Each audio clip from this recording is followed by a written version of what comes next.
Welcome back to the Speaking and Communicating podcast. I am your host, Roberta Ndlela. If you are looking to improve your communication skills, both professionally and personally, this is the podcast you should be tuning into. Communication and soft skills are crucial for your career growth and leadership development. And by the end of this episode, please log on to Apple and Spotify and leave us a rating and a review. Now let's get communicating with Summer Jelinek, who is in Big Texas. She is a leadership coach who had such an interesting career involving working at Disney. She recently published her best-selling book, The Magic of Leadership, and she's here to talk to us about not only leadership, but storytelling and its impact thereof. And before I go any further, please help me welcome her to the show. Hey, Summer. Hi, how are you? I'm doing fantastic. Welcome to the show. Thank you. Very excited to be here today. I'm very excited that you're here as well. Please tell us a little bit about yourself. Absolutely. So I am a leadership speaker and trainer, and my personal purpose is to reduce the impacts of toxic leadership behaviors in the workplace. So everything that I do is helping leaders uncover their unique magic and understand that leadership isn't a cookie cutter, one size fits all. We need all kinds of leaders with all types of personalities and the way that they show up. And I want to help them show how their unique skills can absolutely help their employees uncover their own magics. The own magic indeed. How did you get started on this? So I would be what you would call the bossy kid on the playground. I have always been bossy, and I wanted to understand, even at an early age, I could see other kids that were just getting it, that the kids wanted to follow them and they wanted to be their friend. They weren't considered bossy, they were considered a leader. And I really wanted to know what that difference was. So everything that I did, from the degrees that I received and the companies that I worked for and the coaches that I chose, were all really trying to understand what that essence of leadership was. Then I had the pleasure of working for Walt Disney World for almost 10 years. And while I was there, I got to see it in action and also have the resources to be able to articulate what was happening. So that was the beginning, but definitely not the end of the journey. For sure. That's interesting that you were analytical about the different leadership styles, as now looking back when you were in school, because usually we always tie it to who's popular and who's not. Mm-hmm. Well, and we think about popularity. Popularity really is, once we get out of high school, it really is the who sees me, who makes me feel valued, who makes me feel like I'm important. And the people that can naturally do that are going to be the people that we tend to move towards. But that's not the only piece to it, because we've met those people that are absolutely charming. They shake our hand, and for that moment, we feel like we are the only person in their world. But then they shift that amazing gaze onto somebody else, and all of a sudden it's like, what happened? So with leaders, we're helping them understand that instead of this moment of intensity and connection, it is small moments built up over consistent and intentional time. So that way, trust is built, true relationships are built. It's not just charm, it's I trust that you have my back. When you're giving me difficult feedback, I know you're not doing it because you're mad at me. You're Mhm. doing it because you want the best for me. And that tends to take time and effort. And it's not easy, but it's not as complicated as we make it either. It certainly isn't. Let's go back to you saying you were bossy in school, and yet now, which is funny because now your mission is to reduce toxic work cultures. It's almost like you did a 180 on your Yep. personality. Well, and it really was, because I've always been, as you use the word, I'm analytical. When I see something that doesn't make sense, I use my superpower of learning to figure out, how can this make sense? How can we do it better? And when we think about leadership and we think about trying to lead and influence others, it isn't something that we're born with. It is a skill that can be taught. And so it was breaking down what are those specific things that amazing leaders do that makes them a leader and not bossy. And so it was a fun journey. It's one that I'm still on and very passionate about. Mm-hmm. And then when you worked at Disney, what were Mhm. some of the things that you noticed before branching out to be a coach that you are now? So some of the things that I noticed was when we think about, if I ask you to imagine an effective leader, just a generic effective leader, we tend to imagine somebody most of the time, white guy, 40s, maybe early 50s, and charming. Mm-hmm. But when we see what actually works in the workplace, there are so many other things. And Disney was amazing at this because we had people from all over the world. It wasn't just what I had been raised growing up in Louisiana thinking about as a leader. We had people that spoke five, six, seven languages, and people that thought differently from the US centric viewpoint that I was at. And you could see that no matter their personality and no matter how they showed up, the thing that made leaders most effective were they able to show their employees that they cared about them? Mm. And if so, what does that look like? Did they stop and have conversations with their people about how their day was going and their families? Did they know them more than just for what they could produce for that leader? And then finally, were they able to help the person be better? So having difficult conversations, holding them accountable, helping them understand, helping the employee understand what makes them unique and special. The combination of those is where, again, it comes back to those relationships. Relationships were being built and trust was being tested in small ways, but it kept passing the test. And so that's where you would see the leaders and the employees really start to connect. Mm-hmm. When you get promoted, here's the one question we have. One moment we are working and we're all colleagues and we're all on the same level. When you get promoted and suddenly I'm your leader, speaking of tough conversations, what is the first thing that I say to address the elephant in the room, which is we used to be buddies, but now sometimes you're going to have to listen to what I say, even if you don't like it. Yes, I can remember when I made this transition and it was so hard and I really wanted to do a good job. So Michelle, who was my leader, had promoted me into a frontline manager position. And I really wanted to do an amazing job. But like you said, that how do I go from being a buddy to now I have to tell people what to do? And it's uncomfortable and it's awkward, and I still want them to like me. And so I'm trying all of these things. And if I'm being honest with you, Roberta, absolutely none of them were working. It was just backfiring again and again. And have you ever been in that position where you really want to do a good job and you're trying so hard to do a good job, but you know deep down in your heart that you're not doing a good job? But, and you also know, you don't know what the alternative And is. you don't know what the alternative is. Yes. Michelle, she comes in and she brings me in her office and she sits me down and she was like, I don't know what you're trying to do, but it's not working. Can I help? And I was like, yes, please, please, Save please, me, anybody help Michelle. me. Right. Yeah. And that was the first moment that I realized that having the difficult conversations, having authentic conversations, not based on Michelle, because I'm sure my actions were making her life extraordinarily difficult, but she was there instead to be there with me. And what she taught me is something that I used again and again and again for any new position that I went to is in the beginning, if possible, we don't always have this choice, but in the beginning, if possible, don't do anything. Don't change anything. Don't go in and try and make your mark. Don't try and prove anything. Just go in and get to know your people as their leader. And when they were your friend before, work beside them. Use the relationship that you have. And sometimes it's okay to say, you know, going from your friend to your leader, this is pretty awkward. I may not be able to, I may make a mistake. If I do, can you let me know? Can we keep the conversation going so we can figure out what this looks like together?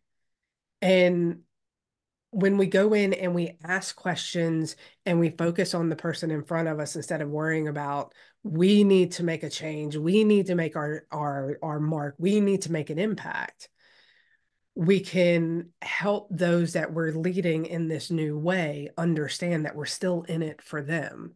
It just may look a little bit different. Mm-hmm. Here's the thing about Michelle as well. Sometimes a leader, if you've been promoted and you're doing it wrong, like you were at first, would the leader then be in a catch 22 situation of, do I give Summer a warning, because she's really not doing a great job, but we had trust in her, that's why we promoted her? Or do I step in and find out, how can I help, like she did? And she chose the latter option. Because here's the thing, and we want to be understanding, leaders also have a lot of pressure on them from the top, from everyone else, production and everything. How do they navigate all those situations while producing, while doing what is expected, but also always remembering the human element of it? We're going to bring Michelle back because I learned most of my leadership I love lessons her from her. already. She's amazing. I'm not sure if you're aware, but Walt Disney World is unionized. And so that added a completely different level for managers, new managers going in. Not only were we dealing with status and tenure and cast members that knew more than we did in most occasions, but it's also dealing with a union. So if you make a mistake, it can be a pretty big deal pretty fast. And so I walked into Michelle's office one day and I was really frustrated because Walt Disney World, one of the happiest places on earth, things like smiling is kind of required. And so if you have a cranky cast member, it becomes a problem pretty quickly. And so I went in her office. I was like, I'm tired of asking these questions. I'm giving a reprimand to this specific. Okay. So Michelle said, I'm tired of asking these questions. Yeah, I'm tired of, or I told Michelle, I'm tired of asking these questions. I don't think that we should have to do this. And she said, just ask. Ask the question, because if you have not shared with this cast member what your expectations are, it's not fair. I was like, fine, fine. And so I go You up to haven't communicated, so they don't know what is expected. I was making an assumption, as leaders do. I know that we need to smile. So why doesn't this person know that we need to smile? And as leaders, we do this all the time. And I heard a quote a long time ago, and I don't remember who it was from, but it was that disappointment lies between expectation and reality. And so if we're not sharing our expectation and we get disappointed with reality as leaders, that's our own fault. And so if you see an employee doing something before it gets to the point where, you're angry and you're upset, have a conversation. I sat that cast member down and I was like, cast member, at Disney, we're a happy place. Sometimes when you're super focused, your face does not show happy. And they're like, oh, yeah, I know it's something that I'm working on. And we worked up a plan together. So when the face got a little bit angry, we had a code word that we would use, or I would walk by and do this so that she knew to smile. And we started working on it together as a team instead of, I'm so frustrated, she should just know what she's doing. And so that was one of the big lessons, was always, always, always don't assume that they know. The very first time you have a conversation, nobody's in trouble. We are just educating to make sure that we're both on the same page with expectations. And it helps avoid not all difficult conversations, but a lot of them, because there's so many things that we assume our employees know that they don't. And with assumption comes another assumption. So you assume that there's a different reason why she's not smiling. And had you gone with that assumption, it would have created another assumption of, she's not cooperative, she's this, she's that, she doesn't want to be a team player. It just feeds into this bottom hole of assumptions. Well, and that's one of the things we talked a little bit about, storytelling, because storytelling is so powerful. But what we don't realize is our brains are built for stories. which means if you start telling a story, I immediately sync up with you. They've done so much research and it's amazing, but I immediately, our brain waves get on the same brainwave length and we're synced. On the other hand, if I see something, if I see a snapshot of a moment, my brain will immediately create a story around it. And if I'm not paying attention to what that story, what that assumption is, I will believe it to be a fact when it is not. And so it's understanding that because we are driven by stories, we are a species that's driven by stories. Right. We are driven by stories, and all the science, everything points to storytelling being so important. Like you said, you're a keynote speaker, coach. I can listen to a 45-minute keynote, but I can forget 43 minutes of it, but there's that 2 minute story I'm going to But you remember the story. talk about it in my family during dinner. Say, the speaker today, this is what happened. Absolutely. That ability for story to guide us and help us pass along information is so powerful. And as long as we're aware that our brain is also telling us a story about what we see, and to not immediately take it as fact. Like what you said, when I saw that cast member not smiling, oh, they're grouchy, or oh, they're having a bad day, or oh, they just don't like me. Those are all stories. But if I believe it as fact, then my entire persona around that employee will change. And that employee may or probably may not understand why the change occurred. And speaking of clear, not just communication, clear communication, what are some of the struggles leaders face in assuming, but I told Roberta what to do. Why didn't she do it? Another favorite quote is by George Bernard Shaw, and it's that the biggest illusion of communication is that it has taken place. And when we think about communication, we think that I'm going to say something, I'm going to say it one time, and only one time, you're going to hear it and know exactly what it is that I'm talking about.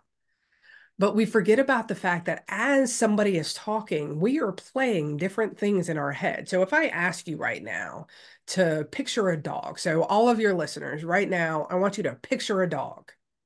We take just a moment, we picture a dog. Roberta, I'm curious, what kind of dog did you just picture? A puppy? A puppy? And what color was the puppy? You know those brownish ones with hair Brownish ones? all over their eyes. It's almost like they're blind. And was the puppy sitting, or was the puppy running? Was the puppy It's playing? running on the grass. Running. Okay, so there's grass. The puppy's outside. Catching frisbees and everything. Yeah. Catching frisbees. When I think of a dog, I think about my best fur baby friend, Cricket, who is 13 pounds, 14 years old. She's a pug chihuahua mix, and I think about her laying in her bed. So I'm sure all of your listeners also either thought about a dog that they know or went to a dog that they've seen. But for the amount of listeners that are listening to this podcast right now, we all thought of a different dog. For sure. And that's what happens with communication, is just because I've said it one way doesn't mean that you've heard it the way that I intended.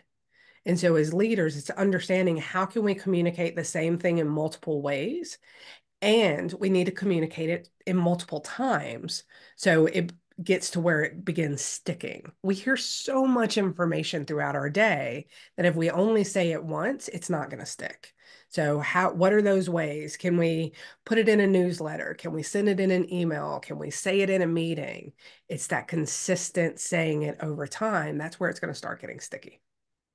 And would myself, if I'm in a team and my leader has said something once, wouldn't also be there should be that there would be that fear of, if I keep asking something he's already told me, I look incompetent, I look like I don't know how to do my job. And then you sit in your cubicle not being sure that you're doing the right thing to not appear incompetent.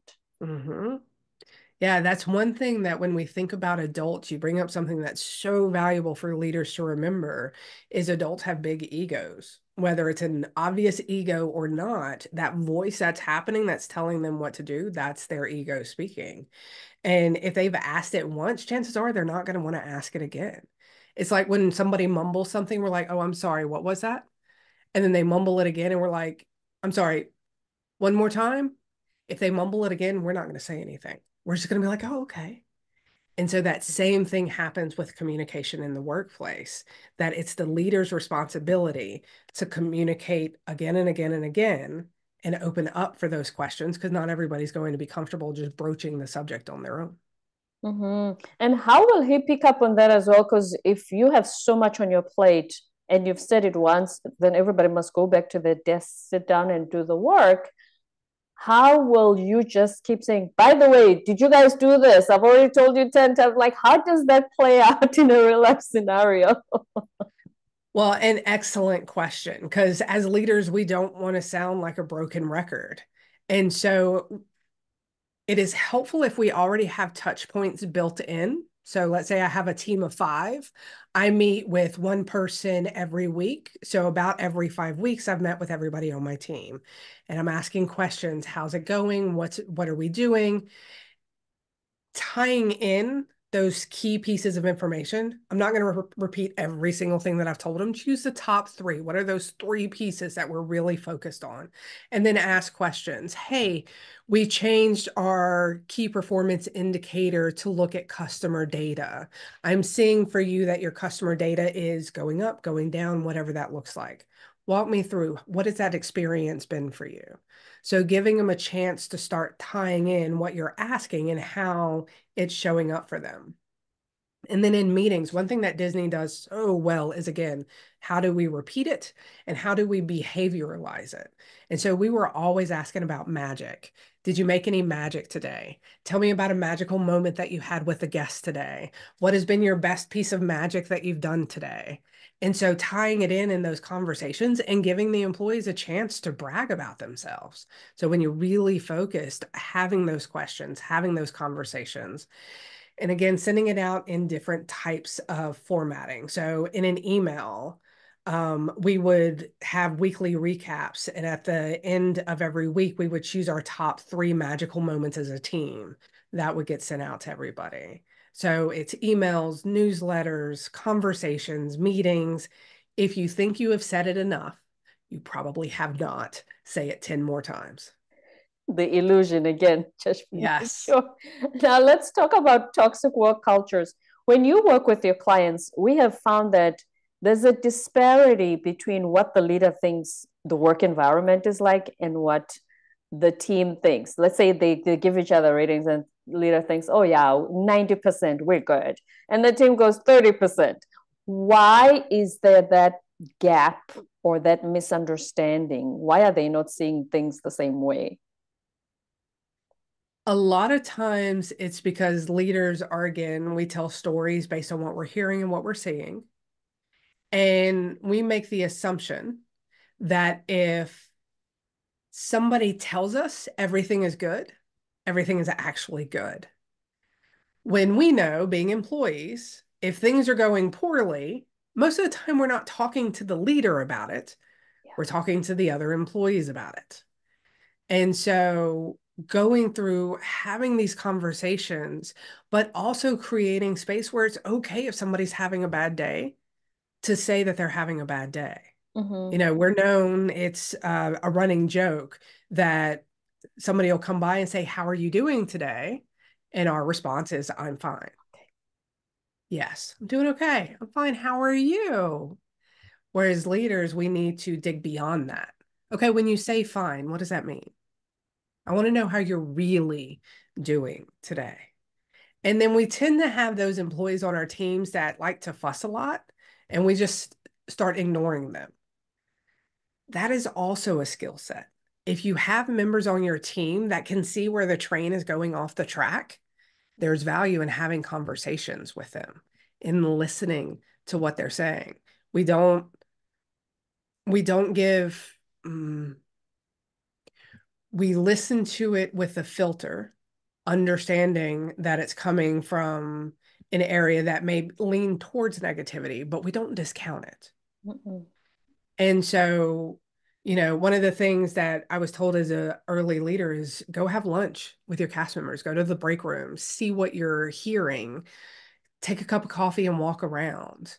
get out of the office, because that's where you're more likely to hear what's truly happening and be able to sense the feeling of what's going on with your employees versus just everybody saying, I'm fine, you're fine, everything's fine. Because we assume that you're just asking me out of, normal human courtesy, but you want to find out how am I doing with the cast member. That's where you want to Yes, get to. So let's just get the fine out of the way so that because I assume that my leader, all he wants to know is how's the work going. exactly. So dig a little bit deeper, ask a little bit more. Right. And let's talk about your best-selling book, The Magic of Leadership. Yes. Yes. Unlocking the Magic of Leadership just came out Again, last magic. week. Yes. Magic is in everything that we do. Yes. So just came out last week. You can order it on Amazon, but the thing that I am proudest of with this is it really breaks down leadership in a way that's easy to understand. I said in the beginning that leadership isn't easy, but it's not as complicated as we make it. And so this is whether you want to be a leader one day or you're an established leader and you've been doing it for 15 or 20 years, this book really helps uncover some of the myths that we have about leadership. We think that it's common sense, but it's not. And so this starts pulling it back and helping us understand, why are we getting results that we're doing everything we're supposed to do, but we're not getting the results that we're expecting? Why? And this book is a roadmap to help uncover that. So really, really excited. It is a labor of love. Been working on it for a long time. So excited that it's finally out. Unlocking the magic of leadership, because everything is magic at Disney, by Summer Jelinek. Now, Summer, here's the thing about leadership as well. Speaking of the myths, there's this: if I show my human side or my vulnerable side, and by vulnerable, we're not talking about tell your team your dirty laundry, but just, I once made a mistake at work too, if I show that, they won't respect me as their leader. Yes. Yeah, this level of, we hear in leadership books and podcasts about how are we authentic, how are we transparent, but then we go to do it and it's like, how authentic is too authentic? Do they really want to know that I went out drinking with my buddies over the weekend? So what is that line? How can we draw that line? And I had somebody explain this to me a long time ago, and it's really helped me understand this concept of authenticity as a leader. I had somebody ask me, and they said, "What is your favorite color?" I said, "Purple." And they said, "Okay, well, if you had to choose a color for yourself, and it would be a shade of purple, what color would it be?" I was like, "Royal purple, like a deep, deep, almost black purple." And they're like, "Okay, so that is your authentic color. You are always purple. But what we're asking you to do is understand that sometimes the intensity of your purple can be a little bit too much. So if somebody comes in and you notice with their emotional level that their emotional level is a little bit withdrawn, maybe you go more towards a violet. Maybe you're not changing who you are. Your core beliefs and standards and values aren't changing, but you're matching the emotional level of the person by either brightening your color or lightening your color, depending on the mood. And that visual always helped me understand authenticity, because we never want to use authenticity as an excuse for bad behavior. We don't want to let our employees use authenticity as an excuse for bad behavior. But it's understanding as leaders, when we walk in, they still want the human version of us. If somebody comes up and they've made a big mistake and they're feeling all of the shame and the guilt around that big mistake, we can share with them times that we've experienced it as well. But I'm not going to share with him that I went drinking with my buddies over the weekend, because that doesn't have any place to be in it. Mm-mm. So when we're thinking about how we can build these relationships, it's remembering whatever your favorite color is, pick a shade of that color. That is your authentic self. You will always be that shade. You will always be that color, but you can adjust the shade depending on what's happening around you and what the person in front of you needs. That is such a beautiful way of putting it. I've never heard of that analogy before. And Adjust the shade Mhm. of your Yes. color. When that person told me that, I was like, oh, that makes so much sense, because I can be intense. I can be a lot. Sometimes I need to pull it back and need to be more violent, but you don't change who you are. You still stay authentically you. So beautifully stated. Please, Summer, share one more thing with us that you feel I should have asked that you were hoping you'd share with our listeners today. So we talk a lot about magic, and the reason for this is when I talk about the magic of leadership, I'm not talking about this thing that can't happen, like a magic trick with a rabbit coming out of a hat. I'm talking about that moment that happens when somebody comes into your life, whether for 30 minutes or for 30 years, and they say or do something that changes the trajectory of your life for the positive.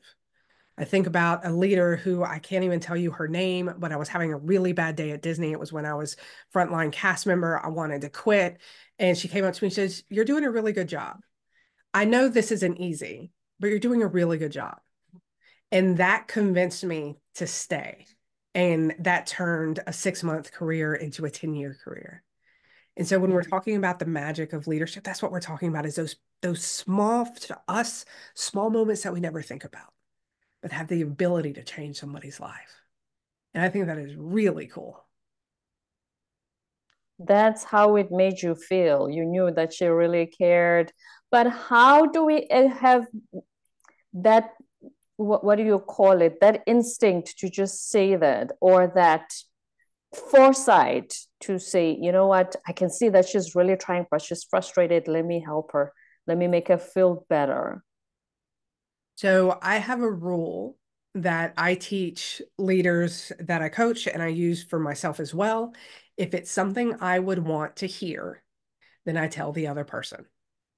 So that's bad news. If I am performing poorly, I absolutely want to hear that. If I am struggling trying to do something and somebody sees that they appreciate that struggle, I absolutely want to hear that. So that way it helps me get out of my own head and tell people the things that they need to hear. So it's a good gauge to start with, is if you would want to hear it, share it. Reflected back to you for sure. Words of wisdom from Summer Jelinek, the keynote speaker, trainer, the best-selling author of Unlocking the Magic of Leadership and leadership coach. You have brought so many different insights and stories that we haven't had before on the show. So thank you so much for that, especially the color one. You are welcome. And thank you for having me today. And may I give your listeners a gift? For sure. We love gifts. So thank you very much. We look forward to that. And you're going to share with us where we can find you online so we can continue the conversation. Absolutely. So if you want to find me online, you can go to summerjelinek.com. Summer, just like the season. Jelinek, JELINEK.com. And as a special gift, if you want the first section of the book, it's all about managing yourself first. So the first 3 chapters, they are my favorite chapters out of the entire book. Then you can go to unlockingthemagicofleadership.com/MYF. Manage yourself first. That will give you the option to sign up and download the first section of the book as a special thank you for listening to us today. And a special thank you to you, Summer, for the gift. We really appreciate it. I will put all those details in the show notes. Unlockingthemagicofleadership.com/MYF. Yes. I love that. They always say leadership starts with you. So self-leadership. Absolutely, it does. Yes, ma'am. The magic of summer. Thank you very much, Summer, for bringing magic to our show today. We really appreciate your insights. Thank you very much for having me. It has been a blast. A total blast indeed. My absolute pleasure. Don't forget to subscribe, leave a rating and a review on Apple and Spotify, and stay tuned for more episodes to come. Bye-bye.